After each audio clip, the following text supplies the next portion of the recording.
berem, si predstavljam, da sem zraven, koliko ne vidim, zato ker je ful realistično pa lahko tudi je. Gre kar v moj um in se pol kar cel svet razširi in si predstavljam kar v mojem umu, tako še une slikice pa še berem zraven, kot en majhen filmček v moji glavi.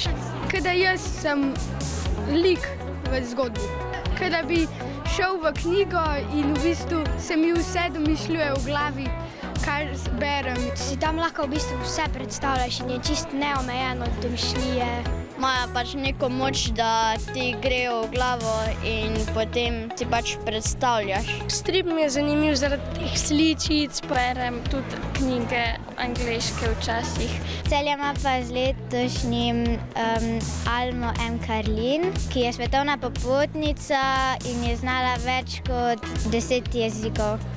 Kaj bereš, kaj potuješ skozi, tudi to zelo rada delam. Takrat, ko mi je dolg čas, pa mi je že dolg čas gleda telefon, pa lahko vzamem tudi kakšno knjigo.